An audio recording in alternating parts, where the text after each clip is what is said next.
Hello, Saints and Patriots. Apostle Claver T. Kamal Imani of RagingElePhantsRadio.com, the rebellious voice of Texas Liberty. Good evening to you. I'm glad that you can make it for this fantastic evening session of Texas Nationalist Movement's Legislative Action Workshop, getting ready for the 2019 legislative session and beyond. And tonight, our discussion is going to center around the most precious possession, the most precious monument, that hallowed ground here in Texas. That would be the Alamo, and all the controversies surrounding it. What types of changes, air quotes there, are they trying to make to the Alamo, trying to change the narrative of the Alamo story to fit a false belief system and an ideology? And what can we do to stop it? Daniel Miller, president of the Texas Nationalist Movement, is going to join us. Also, waiting for former land commissioner of Texas, Jerry Patterson, to join us as well by telephone. Just a little housekeeping first. This is day number 4 of, let me see, Friday, Saturday, Sunday, Monday, day number 5. Day number 5 of the Legislative Action Workshop. And we're having these discussions over the next few days, tomorrow, Thursday, and into next week as well. And the way for you to attend these conversations via video conference room is to register at tnm.me/TNM Law, TNMLAW, for Legislative Action Workshop.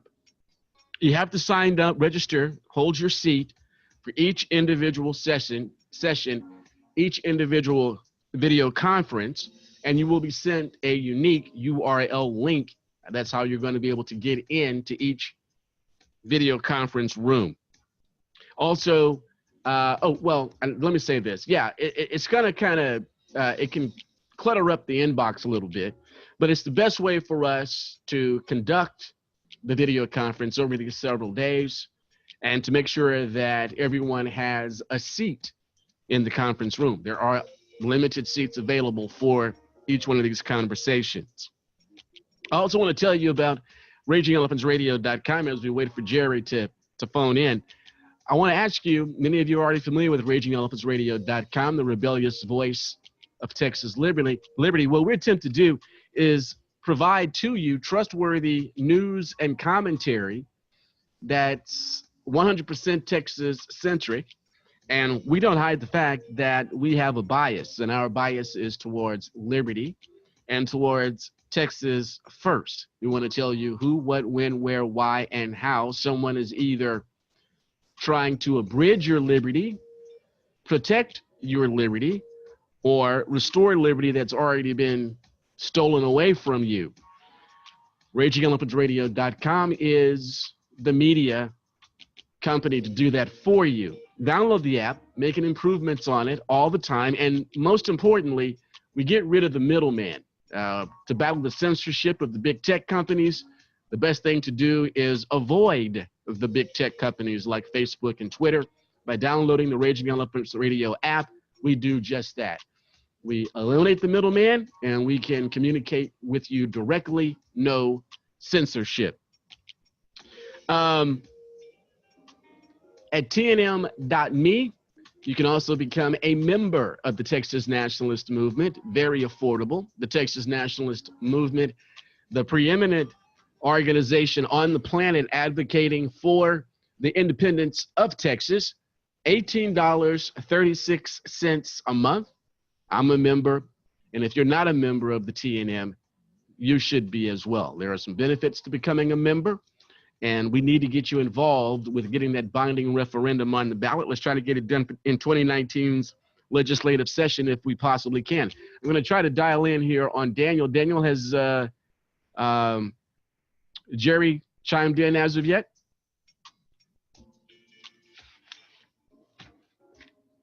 Not yet, Claver. They're working on trying to get him patched in. This is sort of new tech for a lot of folks, so we're having to work out some of the bugs, but they're working on getting Jerry called in. Well, that's pretty surprising for Jerry, because I think he's a pilot, and he has like vintage aircraft that he flies, right? Like some sort of World War II bomber or something that he has, or something. I don't know. Or I don't know. That's a Jerry question, but look, I'll say this. That would not surprise me if Jerry Patterson flew around in a World War II bomber just to commute. I mean, it wouldn't surprise me. I think I'm recollecting properly. I think he actually has a restored some sort of World War II, or I don't think it's Korean. I think it's World War II, maybe a Hurricane or something like that he flies around in, man. I kid you not. You may have to ask him about that. Yeah, well, look, you're moderating, so we can get him in here. Then you'll be able to ask him.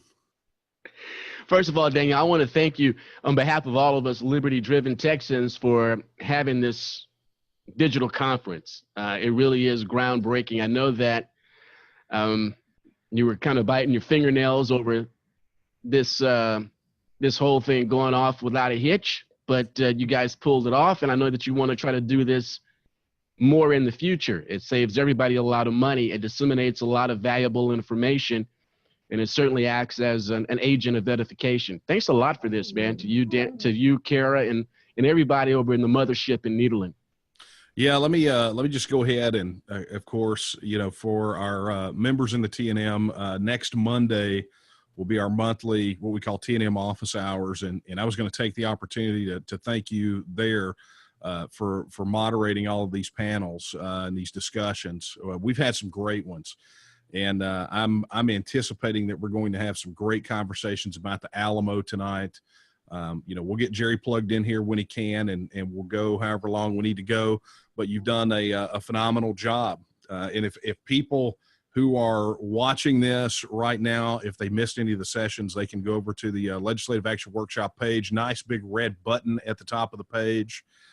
Where they can go and they can view all of the archived videos. So it's been educational. Look, even for me, it's been educational. Certainly has been for me, and it's been a pleasure being a part of this. And I'm very grateful that you asked me to be a part of it, Daniel, for me to moderate. Okay, so let's get into what I would consider the highlight subject matter for the Legislative Action Workshop, the Alamo, and what we're going to do about it. For those who aren't up to speed, perhaps even me, let's start with even back to the Jerry Patterson days. Let's begin at the beginning. The Alamo at one point was traditionally handled by the daughters of the Texas, Daughters of the Republic here in Texas. And for some reason that began to change. And there was conversations about handing over to the UN. And then there was conversations about developing the Alamo Square and turning it into some sort of splash town or some new kind of Schlitterbahn or something. And then the talk about removing the remains or just a lot of confusion about exactly what's going on. No one can really give us a clear picture of what they're attempting to do with the Alamo. Start from the beginning, Daniel. Where did this discussion come to change how the Alamo was taken care of commonly since 1845? Yeah, look, this battle for the Alamo, in my opinion, goes all the way back to, the time that it was saved. Adina de Zavala, Clara Driscoll. I mean, it's a long, wonderful story that people really need to know. And it's way too detailed to get into tonight. But, the bottom line is that the Alamo sat there as almost, oddly enough, with the mantra of remember the Alamo, having the mantra of, remember the Alamo was practically forgotten. I mean, that's kind of how the whole thing developed out. And, where the Alamo mission began to be developed commercially, Even after the battle, when Texas joined, was annexed into the United States, it was used as a military outpost. I mean, there's just a lot of history there that, frankly, in those early days, Texans should be really ashamed of. And, so you get this situation at the turn of the 20th century where Adina de Zavala, the granddaughter of Lorenzo de Zavala, who was an official in the Republic of Texas, very interesting history for anyone who wants to push the narrative that the Texas Revolution and the Republic of Texas was just an Anglo takeover, stealing Mexico for white people. Need to really study up on Lorenzo de Zavala. But that being said, his granddaughter took it upon herself to say, look, this is where our heroes died. The story of the Alamo is key to who we are as Texans, and then mounted a campaign to save it. Got Clara Driscoll involved, the Daughters of the Republic of Texas, and eventually Clara Driscoll purchased what is now known as the Alamo, which is the church and the place where the Long Barracks was. But yet the city of San Antonio retained control of what is known as the Alamo Plaza. So, when people go to the Alamo, they look at the church, they look at the Long Barracks and the gardens behind, and they think that's the Alamo. But, pretty much anywhere you walk in that area was part of where our heroes fought and died. So that being said, one of the biggest issues that we saw right upon the founding of the TNM back in 2005 was the sort of disdain, this neglect for the proper memorialization of the site. They don't think about it in the way that I think Texans do. Texans have a very strong sense of what the Alamo is, what it should represent, and the city of San Antonio sees it as a tourist trap. So in 2005, obviously the Alamo became a very high priority for the organization, and we engaged in every fight that we possibly could to preserve what the Alamo is and what it's supposed to be. I want to invite everybody, remind you that at the bottom of the screen, there's a Q&A button there. We'll be monitoring that window. If you have a question for any of our guests during the Legislative Action Workshop, that's the way to pose it. Also, there is a chat room as well. You can see the button there for chat. Click on it and converse with the fellow conference attendees. Daniel, the attitude of San Antonio, the lackadaisical attitude of, or them looking at it not as hallowed ground, but more of an asset to be exploited for city revenue. Have they always had this lax attitude, or is it been in recent decades that it's developed? Yeah, I mean, I'll tell you how long. Because of familiarity, because they drive by it every day, that it's lost its luster, it's lost the mythology of the Alamo, if you will? Look, I came across an article that was written back in the 80s that was published in Texas Monthly that was talking about this issue, oddly enough, if that tells you how long, it recently that this thing has been going on. My take on it on a personal level is that the city of San Antonio, or at least forces within the city of San Antonio, because I'm not going to blanket the entire city, but I'm going to say forces within the leadership of the city of San Antonio, if left up to their own devices, would have bulldozed it a long time ago and put Walgreens there. I mean, that's how they behave. When I've been giving. You make it sound like they have disdain for it. Well, I mean, look, part of the challenge in relation to the Alamo deals primarily with the telling of the story. I mean, it has a very symbolic meaning for people who have a very certain kind of old school Texas ideology. Hello. There we go. We got Jerry on. But that being said, hey Jerry, I'm glad you're here. But hey, it took me a while. Well, let me finish up Claver's question, and then he'll get you introed here. But Claver, what it boils down to is that there are, I believe, driving forces within the city of San Antonio that, while trying to make a passing approval of sort of the symbolism of the Alamo, really are trying to gut what the Alamo means, and they've got what I have called a dangerous ideology that they're trying to promote using the Alamo as a conduit. Okay, Daniel, and maybe Jerry Patterson. Hey, Jerry, thank you so much for joining us, the Legislative Action Workshop, and your contribution is well worth the wait, and we're so happy that you were able to patch in. Just real quick, Jerry, is it true, don't you have like a historic, like World War II bomber or something that you restored, World War II airplane that you fly around in or something? Oh, yeah. Yeah, I had a 1944 Sentinel 5 until I don't have it anymore. I ended up upside down in the mud, one of my last attempt at landing. But I walked away, and so did my passenger, and so I have one less landing than takeoff in my logbook. Yeah, I was telling Daniel about that. I think Jerry Patterson, he's more than just a Second Amendment and firearms advocate, but I think he's also a pilot. Jerry, we were talking with Daniel a little bit about the history, almost this disdain in the San Antonio area for the Alamo and what it stands for. And at some point, the conversation began about changing hands of the Alamo, the care of the Alamo. How did that start? And where do you, when did you fit into this?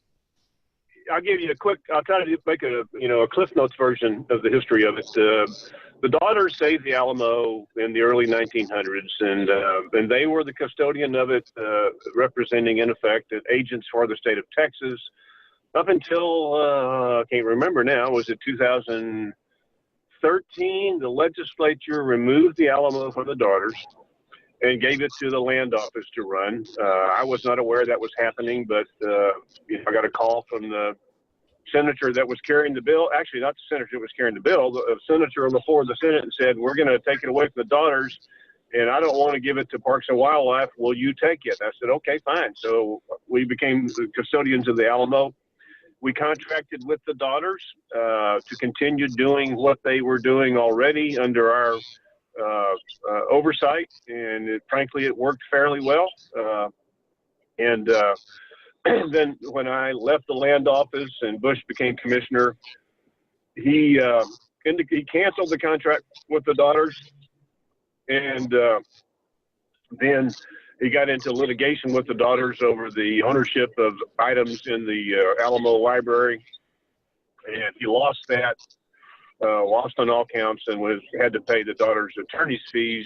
But so it was not a good divorce, if you will, there at the end.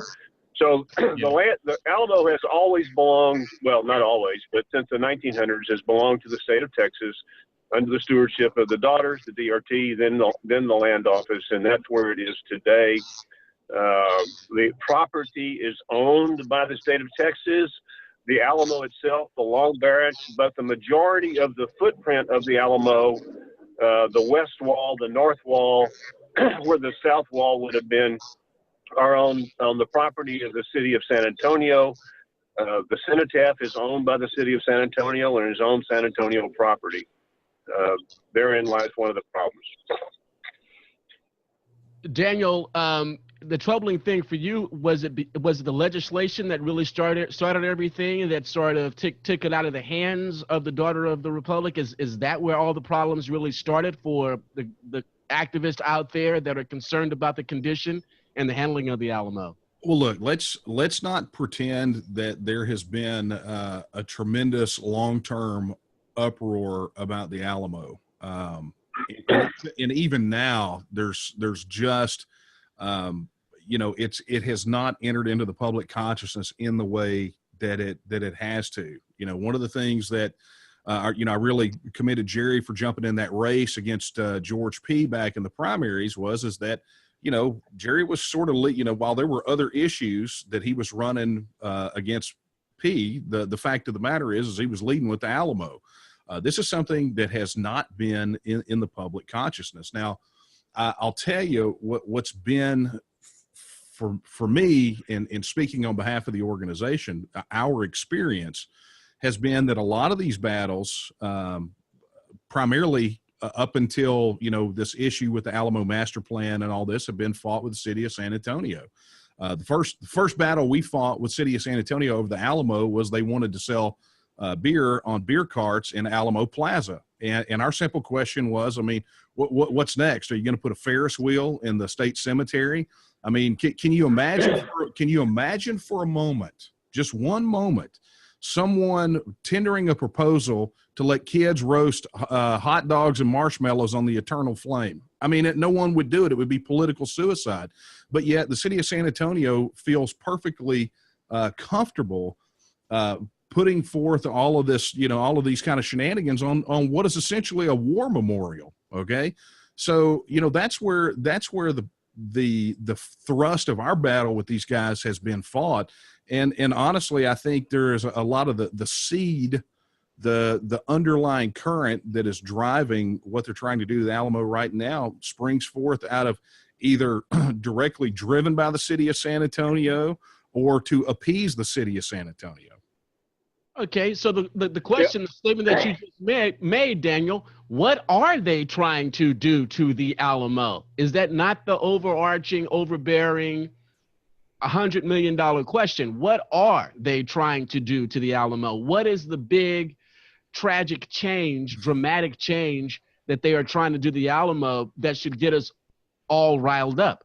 Well, I'll say this, and then I'll throw it over to Jerry, because one of the things I have found out is that there are people that are really what I would consider stakeholders in this, people that have really been fighting this battle, are looking at various pieces and parts of what they're trying to do, and finding those the most objectionable. But I'll tell you, back in 2013, the TNM issued out what was essentially our kind of Alamo red lines. I mean, and I say red lines as though they were ultimatums. They weren't. They were just things that we wanted to see done. Among those was the restoration of the Alamo to its original footprint. Check. I mean, that's in process. We wanted to see a really first-class museum to display all of the Alamo artifacts in a proper way. And we wanted the site properly memorialized. No vendors, no vehicular traffic. We wanted the entirety of the memorial to be respected in the way that it should be. And then again, one of our other asks was that we get the Alamo out from under this bifurcated system where you got city of San Antonio with part of it, the state of Texas on another, place it right under the state of Texas. And then, of course, at the time, the UNESCO battle was, kind of cropped up. And so we chimed in on that and said we did not want the Alamo listed as a World Heritage Site. So those are the things that we really have advocated for from the jump. And while we're getting some of those and the current ideas, the current quote unquote master plan, and I throw up air quotes because I act like there's actually a formalized plan that everyone's seen. The problem with that is that while we get some of the things that we've asked for, what we have seen in the discussion and the design of the plan, and particularly the people involved, is that really and truly, I believe it's going to be used as a conduit to change the entire narrative of the Alamo and what it was and what it stood for. And I know Jerry shares some of those similar concerns. Jerry, go right ahead, please. Well, I was kind of starting generalities here. There are two 800-pound gorillas in this fight, and actually you might describe one of them, the city of San Antonio, as a 900-pound gorilla, because the majority of the original footprint of the Alamo, that which was behind the walls, is city of San Antonio property. So, in other words, we've got these, we got the state, we got San Antonio, and the state can't do what it would like to do, assuming that's the right thing, without San Antonio's cooperation. The west wall of the Alamo would be in the middle of those buildings that are across the street there, where they have the Tomb Raider and all that stuff. And the city of San Antonio has a different perspective and objective than the state of Texas. And it's not necessarily a bad one, but you have to be continually aware that their objective is to make this a downtown amenity, a downtown place to stroll and like a park, like a meeting place, like something like that. And that can be done.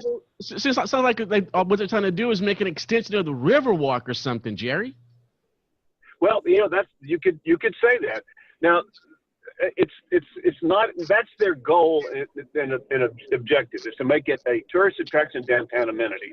And they will tell you that they are very interested in preservation of the history, and I think they are.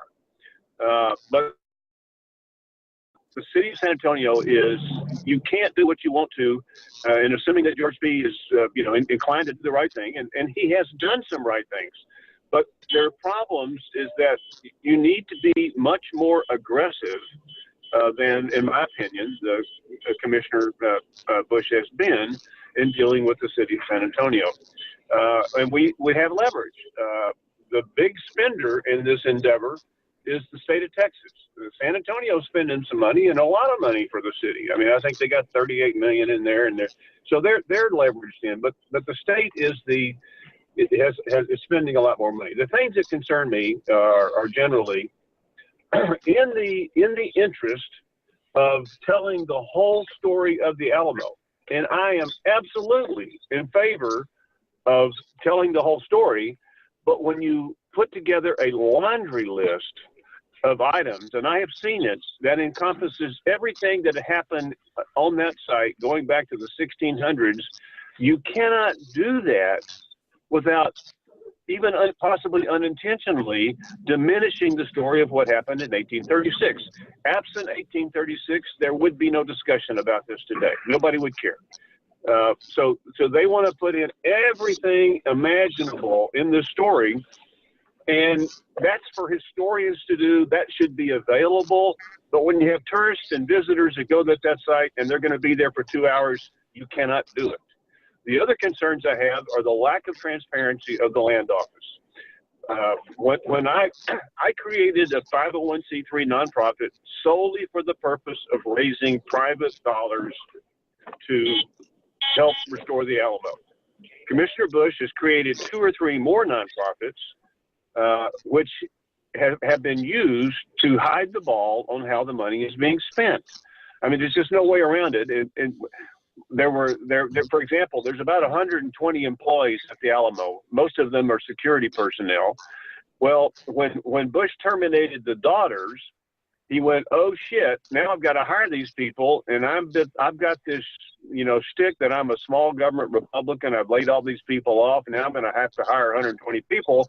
Mm-hmm. So instead of doing that, what he did was he created a 501c3, which hired them. And that 501c3 gets state money to make the payroll, so it's a charade. So it's too much about appearances.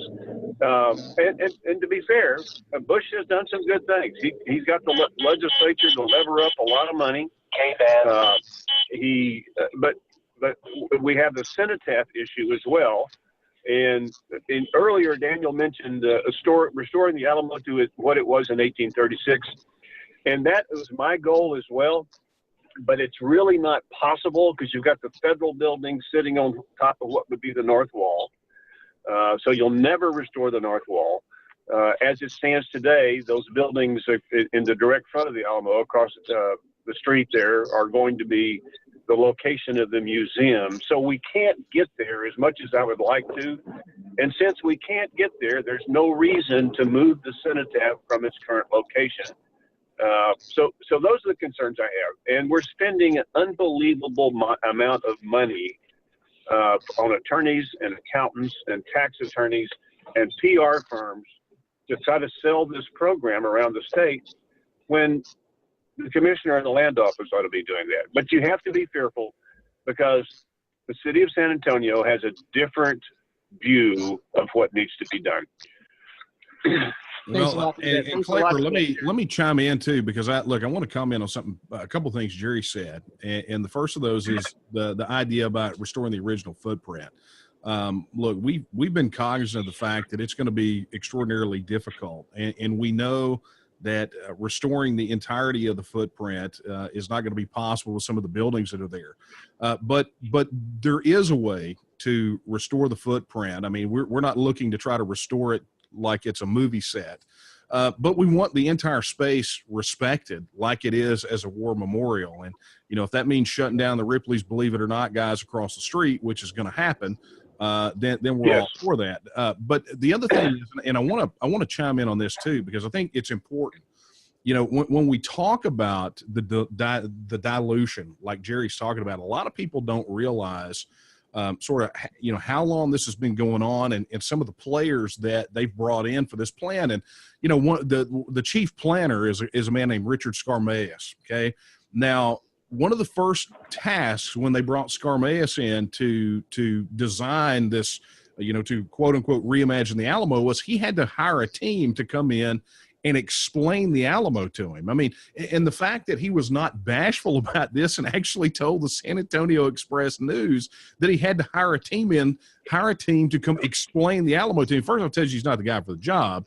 But the other part of that, too, is in later interviews as the plan began to develop, Scarmaeus was absolutely 100% clear when they asked, when people were asking if they could restore the Alamo to its 1836 appearance, and he said, hey, rather than talking about the logistical problems or the challenge like Jerry talked about with some of the existing buildings, Scarmaeus' go-to in his response was that the Alamo is just one small chapter in a 10,000-year history. I mean, so absolutely, you want to talk about dilution said that on more than one occasion. Yeah, you want to talk about dilution. I mean, that gives you an idea. And this is the guy that they have hired to design this Alamo master plan. Yeah, he's not there anymore, but frankly, and that idea caused so much furor that they're afraid to say it anymore, and praise the Lord that they're not. Jerry, who approached UNESCO? Did somebody from Texas or out of your office approach? Let me give you. I'll give you the UNESCO story. Okay. The National Park Service approached the land office as an afterthought and said, "We're submitting a UNESCO World Heritage Site designation for the Alamo Trail, for the Mission Trail. And would you like to participate? Would you like to put the Alamo in that application?" And I said, yes, depending on what their requirements are. And I said, we're not going to be required to do anything. You want to put us in the application because we are one of the 5 missions. Is it 5? However many missions we are one of the missions. There's no doubt about it. You can put us in the application, but we're not. We're in charge. We're not going to have any control by UNESCO. So I told them, I said, when you do the application, send a copy to me. And so they sent the copy to me, and there are no requirements. It is bogus to assert that UNESCO, the UN, the World Heritage Organization, has any control over the Alamo. The only control they have. That's fake news, right, Jerry? Because there was all kind of rumors that the baby blue UN flag was going to fly over the Alamo. Yeah. It started with our friend at InfoWars. That's the UN flag is going to fly over the Alamo. That's how it started. Now, I've said that there is no contractual obligation, there is no agreement, there is no letter of understanding, there is no LOI, LOA, anything in writing to comply with the UNESCO requirements. However, if the commissioner or the mayor of San Antonio decide that they want to do something that UNESCO says they should do, they can voluntarily do that. But there is no statutory legal requirement. Now, the other interesting thing is, you may recall when they came out with the first plan that had the glass walls around the Alamo and would move the cenotaph far distance away. Right. But the glass walls, and cutting down. UNESCO was opposed to that. They say, no, if you do anything, you're supposed to make it more like it was, not like it is. So, but UNESCO is a red herring, unless somebody decides that, well, UNESCO recommends we do this, and so we're going to do that. But it's a false flag, and a lot of angst has been spent on trying to say that UNESCO's in charge of the Alamo, and they're not. I've got a question that's burning up to ask, but I want to, Daniel, you want to jump in and real quick on this? Yeah, I have a couple of questions in the Q&A as well. Yeah, look, Jerry and I are going to agree on a lot about the Alamo. The UNESCO issue is probably not going to be one where we come to complete agreement. Let me explain why. And you know, reasonable people can be reasonably disagreeable on certain things, but here's why the UNESCO thing is so alarming to us. You know, one of the things that we have to look at is that UNESCO is an organization essentially that the United States is a part of by treaty. And as such, it falls under the purview of Missouri v. Holland, which deals with federal preemption in relation to treaties. So, you know, we're looking at a situation where on paper, maybe there is no letter of understanding, maybe there is no statute, but at any given time, the National Park Service can utilize UNESCO guidelines and actually can take the state of Texas to court, invoke Missouri v. Holland, and force those changes to be implemented. This is just the way that it is. Missouri v. Holland was very clear in the Supreme Court case on that issue. Now, that being said, we've already seen some flexing of the muscles when they, like the aforementioned glass wall issue. One of the, you know, if you look at the letters, which we've got posted on our website, as soon as the complaint was lodged with UNESCO contacted the National Park Service, and the National Park Service sent a letter to the General Land Office and the City of San Antonio, reminding them that as a World Heritage Site, any changes had to be consulted. They had to consult with the National Park Service. The National Park Service had to approve those. In other words, the National Park Service said, well, we've got to be a part of that conversation or you can't have it. Well, let me tell you this. What you described there, what could have happened without any inclusion of the Alamo in the UNESCO deal. I mean, so in other words, I ask you this: let's assume that UNESCO, and you know, and I understand your position. You know, you're right. We can respectfully disagree, but let's assume that UNESCO determined that we must fly the UN flag. I mean, let's just say that. I mean, just pull something out of my, you know what, and say, and they say you're going to do that, and we say no. The state of Texas says, blank off. How are they going to enforce that? Under what litigation, under what agreement, under what statute are they going to enforce that on the state of Texas, on a resource that they have owned for many, many years, and whatever it is existed with or without that court case? So in other words, the bottom line is, if there's somebody that wants to roll over, yeah, that could happen. If the land office wanted to roll over and say yes or 3 bags full, yeah. But that's a function of the commissioner's, you know, whether his intestinal fortitude or his tango cajones. Yeah, but that's the rub. That's the rub, though, Jerry. I mean, I think that's the argument of the activists and the grassroots. The Alamo and the citizens of Texas should have perhaps never been put in that position by getting entangled with UNESCO at all. You can argue that, but there is no agreement between the state of Texas and UNESCO, the UN, or the World Heritage Organization, and there are no requirements to be designated UNESCO site unless somebody subsequently decides to voluntarily agree to something that they say. That's the bottom line. Right. But you also have to hang on, Claver. But here's the thing, though, and I want to be clear about this, because essentially by doing this and by leaving the Alamo as part of the World Heritage Site program, you're putting the future, your faith and trust in a federal judge not to uphold Missouri v. Holland and implement whatever they say. Now, you know, look, and Jerry, your example about flying the UN flag, I'm going to tell you right now, I don't think that's going to happen. So let's get that off the table. But I had to pull something out of my. I thought of what's his name, Jones. I can't even remember the guy's name. Alex Jones. But I will tell you what's more likely, given the track record that we've seen with UNESCO. I mean, UNESCO, especially through the World Heritage Site program, but UNESCO is very fond of using cultural matters to make political statements. They have made some very pointed comments about how they regard the sovereignty of Israel. They have made, they've transformed UNESCO into essentially a political body that uses culture as a weapon.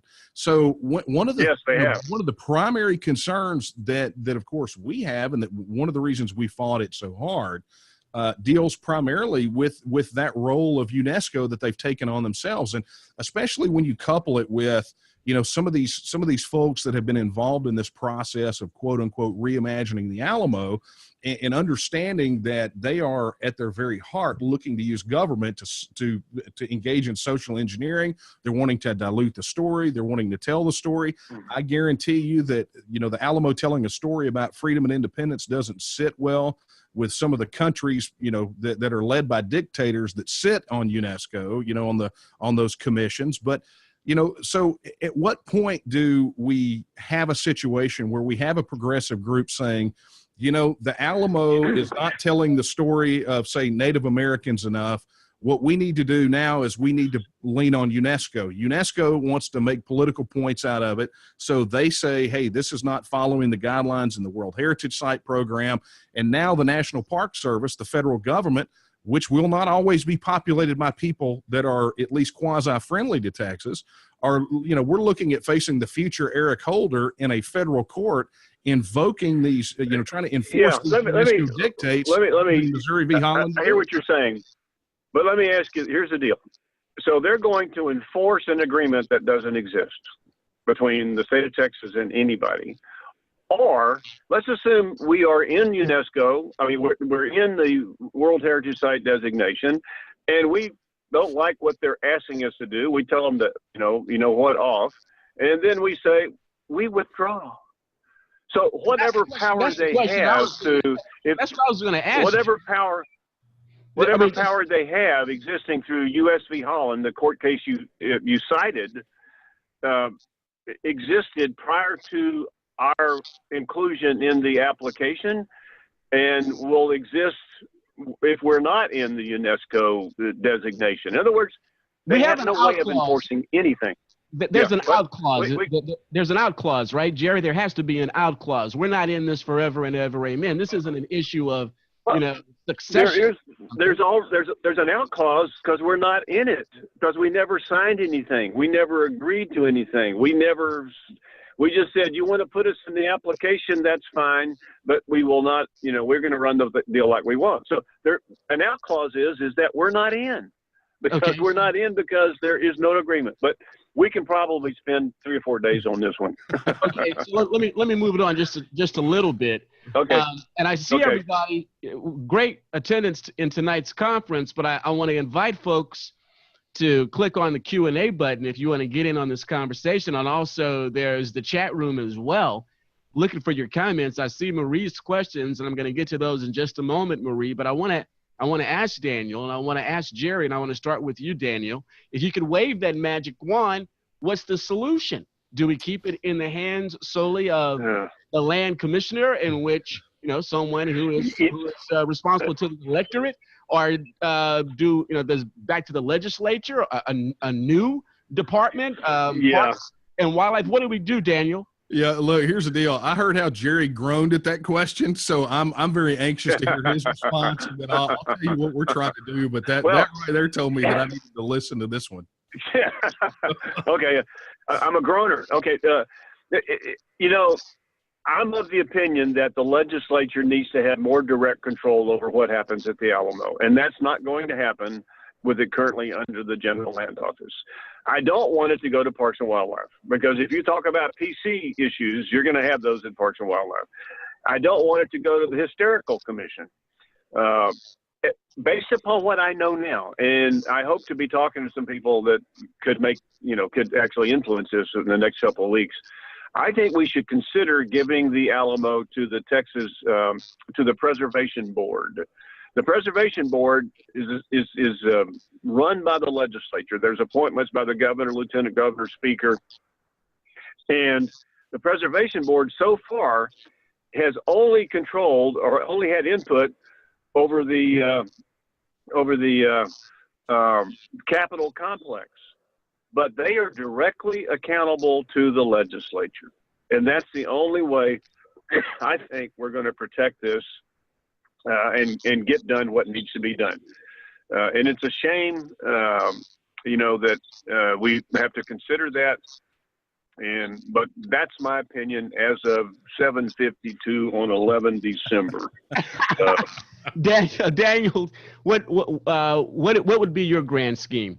Well, look, let me just say this first. I can understand why Jerry kind of groaned at that question, because it is sort of a mixed bag. Look, before I even talk about what it is that we're trying to do, I think we need to background this a little bit. There have been plenty of opportunities along the way to get this right, to fix this problem. And it goes back to some of the initial conversation that you and I had on this panel, Claver, which is about, where the lack of attention this has received, not just from the grassroots, but from the populace as a whole. Okay, so we're at this point now where we're going to have to really kind of focus and hone in on this next legislative session. So then the question becomes, what do we do about it? Now, we initially tendered as one of our legislative priorities, seeing it out from under the General Land Office and placed under Texas Parks and Wildlife. We even actually drafted potential legislation for that.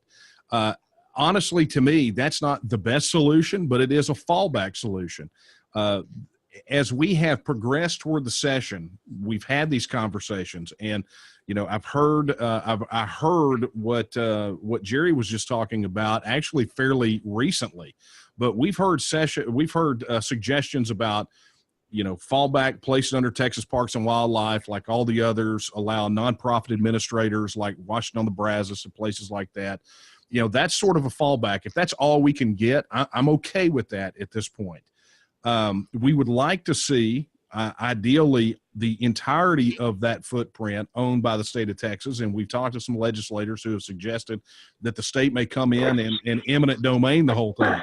But I will tell you this, hearing Jerry echo this suggestion about placing it under the Preservation Board, giving a lot more direct oversight by the Texas legislature, regardless of how the shape of this on the other end, that's obviously really what needs to happen. A site as important to who we are, to our identity as Texans, that tells such a great story of the principles articulated in Article 1, Section 1 of the Texas Constitution, needs to have oversight of people that are essentially directly controlled by those that we elect and go to elect on a regular basis.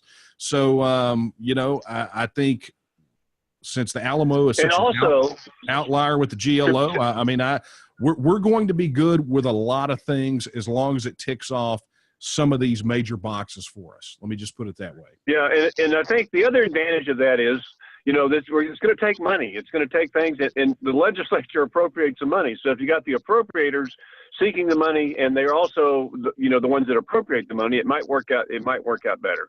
There was a time when I was at the land office, whatever was screwed up in government, they wanted to give it to us. And, they gave us disaster recovery because the two agencies that were handling it, when Hurricane Ike hit, they gave that to the land office. When the Alamo was being moved, they didn't know where to move it. There was dissent. They gave it to the land office. The reason for that is we had a really good agency. We had people that went to work every day and liked it and enjoyed it. But that's not the case, in my opinion, anymore. And to be fair, Bush has done some good things. He got a boatload of money from the legislature, but he's done some things that really hurt the impetus moving forward. The way he handled the daughters and the hiding the dollars behind 501c3s. But I think that's the question I want to get to. That's what I want to get to, Jerry. The money that you spoke about earlier. Marie in the Q&A window had a question on that. She wanted to know if those nonprofits are subject to open records request. No, they're not, and that's the problem. And that was the most and the commissioner in December of last year, about a year ago, was basically reamed by the Senate Finance Committee over this issue about not disclosing the expenditures and revenues. And then they said, well, we put the summaries on the website and we're highly rated by such and such. But the bottom line is, what about the 990s, Jerry? We can get the 990s. You can get 990s, but 990s don't have the detail that the citizens are entitled to. And the citizens should know every dollar that came in, where it came from, and every dollar that went out. 990s don't give you that. That's true. And yeah, so if I wanted, and I want to know what's the standard for people meeting the plaza. I want an open records request. I want an open records request on every email between so-and-so and so-and-so on this subject. That doesn't tell you. And the land office has been hiding the ball for a long time, and still hiding the ball. And that is absolutely unsat, and it's done because they're hiding behind 501c3s. Oh, yeah. And let me add something to that, because I think people need to understand kind of how the ledge was asleep at the wheel at this thing. You know, Jerry has mentioned multiple times how the ledge cut this check to the Alamo. You know, Bush got grilled by the Senate subcommittee, right? But yet in the special session, in the budget that was passed, was still able to get them to write him a blank check. I say a blank check, a check for $75 million directly out of the rainy day fund. I mean, that's where it came from, the economic stabilization fund. The money came straight out of there, and there still hadn't even been a formalized plan yet. They weren't able to see it. We're not able to see it, and definitely not at that time. They had grilled him. They said his answers were unsatisfactory, but yet they still dipped into the rainy day fund. And you're right. You're right. The reaming they gave him in that Senate committee, and also in the House Appropriations Subcommittee, and then nothing happened. Then nothing happened. I mean, it was a classic. So I don't know. Candidly, the Bush name has some panache to it. It had, and I don't know if they're just, he's a Bush, I don't want to do that. And George C. Bush is not a bad guy. I mean, I ran against him. I didn't want to run against him. I couldn't find anybody else. I tried to recruit somebody, a senator that had a buy, and wasn't on the ballot and wouldn't have to give up his seat. Nobody did it. I ran. I used the Alamo as an issue. The biggest problem with George B. Bush is he's afraid of his shadow. He's a guy that hides out. If he goes to speak somewhere, he will speak and leave out the side door. He's afraid. He will take positions on non-controversial issues. And, I'll take positions on controversial issues and many other, but he avoids dissent and controversy. And you can't be a good elected official and leader of an agency to just make yourself look good, So anyway, I gotta get, guys. But I tell you though, Jerry, I mean, not that we wanted to be a bash session on George P., but his popularity because of this issue has plummeted greatly. And I do believe that, a good candidate potentially could stop his rise to the aspirations. You need some money. You need about $2 million. You have to have the cash. Yeah. But he was roundly booed at the 2018 state convention. Well, and the SREC in September of last year, passed a resolution 47-1 or 57 to whatever the number was, condemning the way it managed the Alamo. I mean, he got more bad press than anybody, but unless you can, the activists know, the grassroots know, but the average voter who's too busy, paying his bills and putting food on the table for his family goes to the, okay, that sounds like a name I know, but that's just the way it is politics. Always been that way, always will. Daniel, the legislative session for 2019, any special efforts by TNM to push this to the front burner and make sure something gets done on this? Yeah, I mean, obviously we're networking, not just with our supporters and members, but we're networking with other groups and organizations around the state, individuals that are just now becoming aware of this, and they're getting plugged in. We have a special campaign for it on our website. If you go to tnm.me, it's listed there in the campaigns. It says Defend the Alamo. That way people can get connected with us. But the bottom line is, look, we're going to stay as involved with this in the halls of Austin as we have out there in the streets of San Antonio. I mean, you cannot reasonably expect an organization that the second Saturday of every month has marched around the Alamo and placed a wreath for 6 years now. You can't expect that organization to just kind of let things happen regardless of where they're happening in relation to the Alamo. So, we're going to continue to fight this thing. We're going to keep people informed, but more than that, we're never going to forget the Alamo, and we're never going to forget what it was about. Jerry, any final thoughts from you? Hey guys, I gotta shove off. If somebody has a question, you text me or something. I got a meeting to go into, and then we can talk later. I'm sorry it took me so long to figure it out and get online, but they'll holler at me later. The guy that can fly airplanes, but he's got problems with pushing the right buttons. Thanks a lot, Jerry. Jerry Patterson, that's right. Okay. Former land commissioner of the great state of Texas. Jerry, thanks so much for your contribution. Take care. God bless. All right. Talk to y'all later. Bye-bye. Daniel, thanks so much to you as well, man. Not just for the conversation tonight, but also for putting this whole legislative action workshop together. Well, you and the mothership team over there in Nederland, definitely better not be remiss when it comes to mentioning Kara. But any final words from you on this particular subject matter? Yeah, look, I'm going to encourage all of these sessions that we do in the Legislative Action Workshop are really intricately tied together. They're there to be a resource for people to be extremely effective on a whole host of issues, whether they're our issues or, their individual issues. And I'm going to encourage people to participate, to watch the archive videos, participate in these things live. Tomorrow we've got the big 2-hour workshop with Rachel Malone about learning how to testify. All of these are important, and especially in the context of what we're talking about with the Alamo. This is not a battle.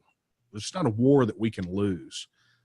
We have got an opportunity here to honor the legacy of the people who stood there and fought until their very last breath, who were mercilessly slaughtered at the bayonet of a tyrant. We have an opportunity to really and truly honor their legacy. And I will tell you, Claver, a lot of people don't understand why our organization is so passionate about the Alamo, and it stems from what our mission is, which is the political, cultural, and economic independence of Texas. And we believe that, when those words are in the Texas Constitution, it says Texas is a free and independent state. We believe in that independence, that it's a state of being. It's not an act unto itself.